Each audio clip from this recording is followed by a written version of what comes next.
आप देख रहे हैं बड़े हम दिखाते हैं आपको सच और सिर्फ सच के सामने लेकर आए हैं एक बार फिर सच। नमस्कार मित्रों, आप देख रहे हैं वर्ल्ड स्वराज, न पक्ष न विपक्ष। हम आपको दिखाते हैं सच और सिर्फ सच, और इसी सच को दिखाने के लिए आज हमें उत्तराखंड की देवभूमि में ब्रह्मांड के सबसे बड़े एक धाम में, जिसे नाम दिया गया चौपड़ धाम। आप देख सकते हैं अभी हमें श्याम वन में, जैसे कि आप यहाँ पे सुना भी हमने है कि यहाँ पर कृष्ण की बांसुरी बजती है। यहाँ पर कृष्ण की बांसुरी बजने का तात्पर्य यह है कि यहाँ पर व्यक्ति आने के बाद अपनी शुद्ध बुद्ध तक भूल जाता है। यही कृष्ण की बांसुरी है और अपने आप में इसी वन में खो जाता है। हम ज्यादा बात नहीं कहते हुए आज हम खास मुलाकात करवाते हैं गौ माता राष्ट्र माता के ध्वजवाहक पूज्य गोपाल मणि महाराज जी से। महाराज जी, सबसे पहला प्रश्न यह है कि यह दुर्गम जगह है, आपने इसी को क्यों चुना यहाँ पर गौशाला बनाने के लिए? क्योंकि गौशाला जहाँ बनती है वहाँ पर रोड होना चाहिए, सारी सुविधा होना चाहिए, आपने इसी को क्यों चुना?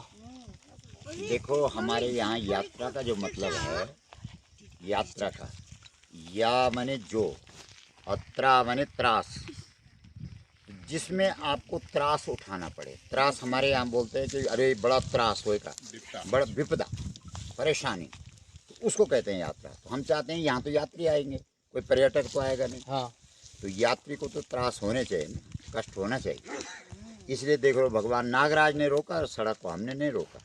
और कौन गांव वाले चाहे जितना मर्जी जोर लगाते रहे, सड़क रुक नहीं सकती। क्यों महाराज जी? प्रकाश जी ठीक बोल रहा हूँ? उसकी इच्छा थी कि थोड़ा त्रास तो देना ही है, वो त्रास देता है। इसलिए आपको रात को 1 बजे फ़ोन करना पड़ा। अगर सीधा यहाँ आ जाते तो फ़ोन करने की ज़रूरत नहीं। तो ये है।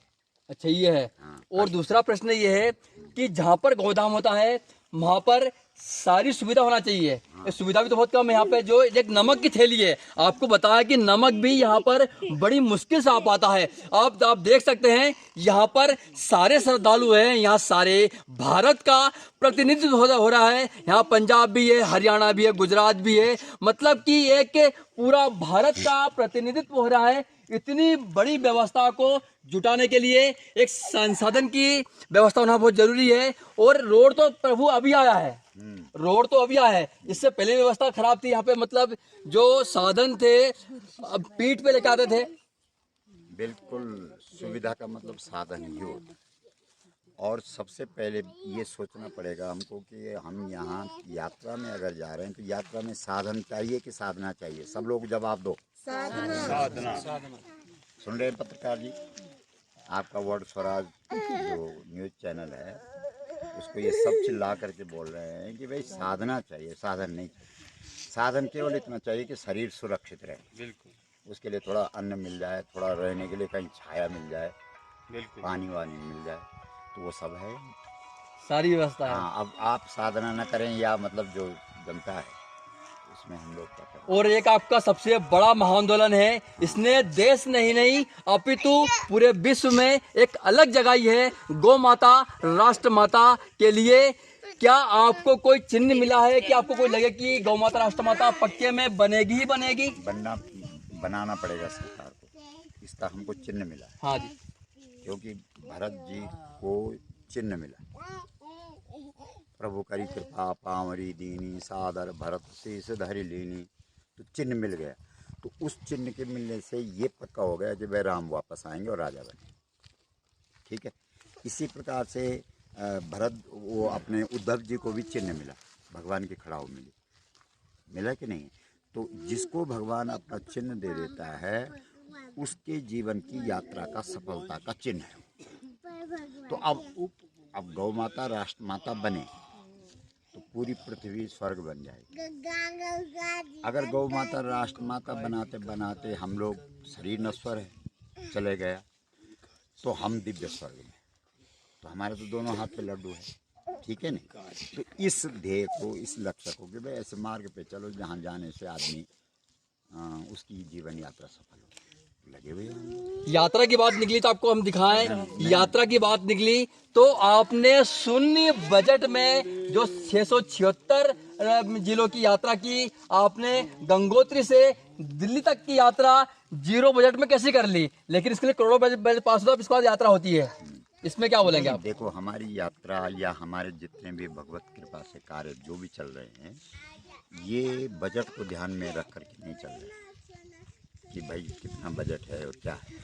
हम लोग तो ये है कि भाई योजना बन गई, प्लान कर दिया कि भाई जाना है हमको, तो फिर हमको भरोसा है कि जिस ईश्वर के निमित्त हम लोग जा रहे हैं वो अपने आप जरूरी जितनी सुविधाएं होगा उतना करेगा। तो हम लोग गंगोत्री से चले, पहले दिन हमको सुविधा नहीं मिली, गुड़ मिला केवल। अच्छा, और लोगों ने 3 टाइम के भोजन के बदले एक डला जो है गुड़ खाया बस। गुड़, और खुश थे और सब हंस रहे थे। तो बस यही तो चाहिए। उसके बाद दूसरे पड़ाव में हम लोगों को भोजन मिला, बहुत अच्छे लगे। पहला पड़ाव झाला था, दूसरा जो है अपना भटवाड़ी था, तीसरा उत्तरकाशी था। उत्तरकाशी में तो बढ़िया रहने के लिए भी और खाने के लिए, तो हमने कहा कोई बात नहीं, अच्छा मिले तो खुश नहीं होते और ख़राब मिले तो दुख नहीं होना। और यही जीवन का सार है। समत्वम योग उच्चते, जहाँ हर चीज़ में समता है, बराबरी है, वहीं योग। उस यात्रा का परिणाम क्या निकला? परिणाम ये निकला कि गंगा जी को राष्ट्रीय धरोहर घोषित किया। गंगा जी पर सबका ध्यान गया, बड़े बड़े साधु संत महात्मा सब गंगा पे बोलने लगे। और आज गंगा के लिए मतलब बड़े बड़े श्रेष्ठ ज्येष्ठ लोग भी जो है नारा कहते हैं, देते हैं कि भाई गंगा जी ने हमको बुलाया या हम गंगा जी के लिए आए, जो कुछ भी। ये सब गंगा के प्रति इतनी जागरूकता हुई है, वो उसका फल था। वो जो 676 जिलों में गए और 29 राज्यों में गए, उसका परिणाम क्या हुआ? उसका परिणाम ये हुआ कि आज देश के अंदर एक लहर बन गई। हनुमान जी खड़े हो गए, परशुराम आंदोलन के रूप में खड़े हो गए। व्यास जी ने धेनुमानस ग्रंथ लिख करके हमको दे दिया। अश्वत्थामा जैसे वृत्ति का जन्म हो गया। बहुत सारे लोग हैं इस देश के अंदर जो भैंस का दूध नहीं पीते, केवल गाय का दूध पीते, वयोव्रत गौव्रती बन गए। तो अश्वत्थामा मिल गया, व्यास मिल गया, हनुमान मिल गया, विभीषण धर्म पक्ष वाले इकट्ठे होने, आप सब धर्म पक्ष वाले इकट्ठे हो गए, विभीषण मिल गया, अश्वत्थामा बलिदान दानी नहीं होते तो ये सब होता, यहाँ भोजन मिलता, आपको नहीं मिलता ना। तो दान के कारण ये चल रहा। तो बलि भी मिल गया, अश्वत्थामा, बलि, व्यास, कृपाचार्य, आचार्यों की कृपा तो है ही, कृपाचार्य, विभीषण हो गया, और हनुमान लहर बन गई पूरे देश के अंदर, और परशुराम आंदोलन तैयार।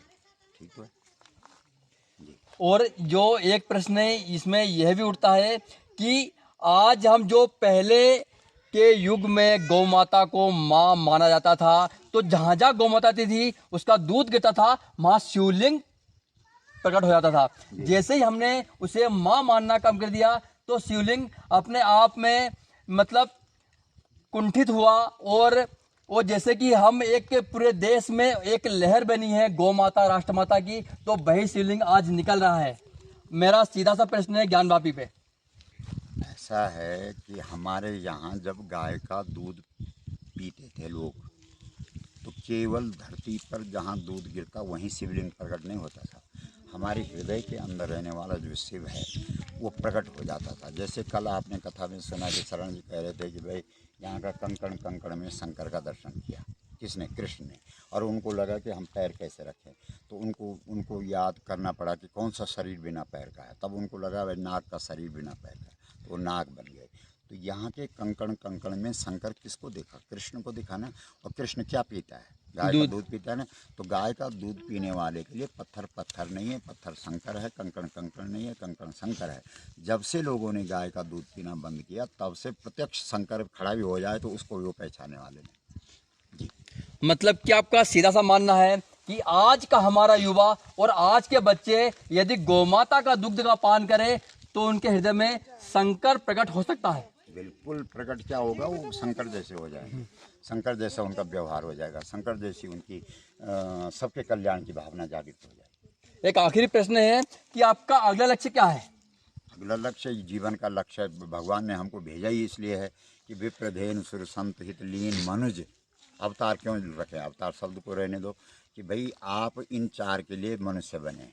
तो हमको लक्ष्य का पता भगवान की कृपा से, गौ माता की अनुकंपा से, इस दिव्य धाम के जो ऋषि मुनि हैं उनकी कृपा से ये पता लग गया कि भाई जीवन का लक्ष्य क्या है। इन 4 की रक्षा, इन चारों के मूल में गाय है, तो गाय की रक्षा करनी है, और जब तक जीवन का स्वास्थ्य चलेगा करते रहेंगे।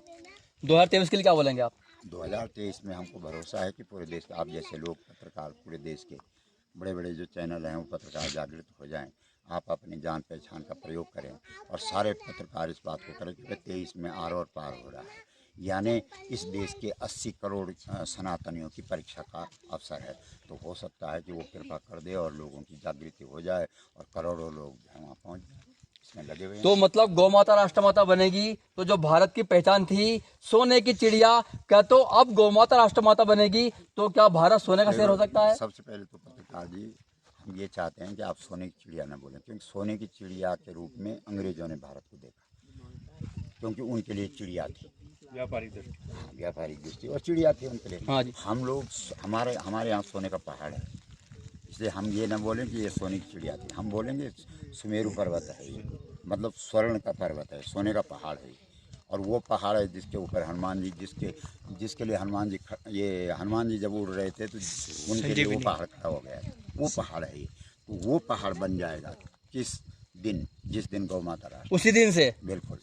एक आखिरी प्रश्न ये है, आप अभी तक आपका जीवन का बताइए एक लाइन में, अभी तक का। हमारे जीवन का, हमारे माँ बाप ने जो नाम रखा वो ईश्वरीय प्रेरणा से रखा, और जो नाम उन्होंने रखा उस तारीख को भगवत कृपा से किया जा रहा है। तो बस इतना ही बहुत है।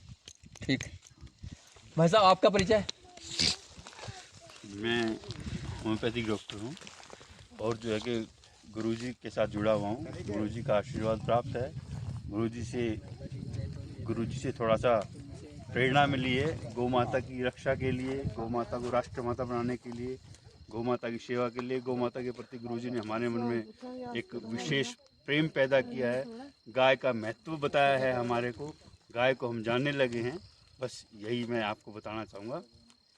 आपका क्या योगदान है गौ माता राष्ट्र माता में?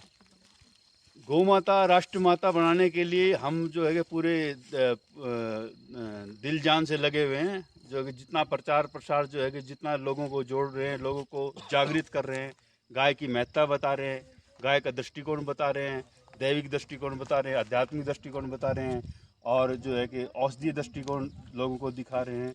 तो यही हमारा जो है कि प्रचार प्रसार के माध्यम से लोगों के। आप कहाँ से? मैं गुड़गांव हरियाणा से। नाम पता पूरा? मेरा नाम डॉक्टर ऋषिराज भारद्वाज। अच्छा। मैं होम्योपैथिक चिकित्सक हूँ, होम्योपैथिक और नेचुरोपैथी में चिकित्सा करता हूँ। अच्छा जी। और गुड़गांव में मेरा क्लिनिक है।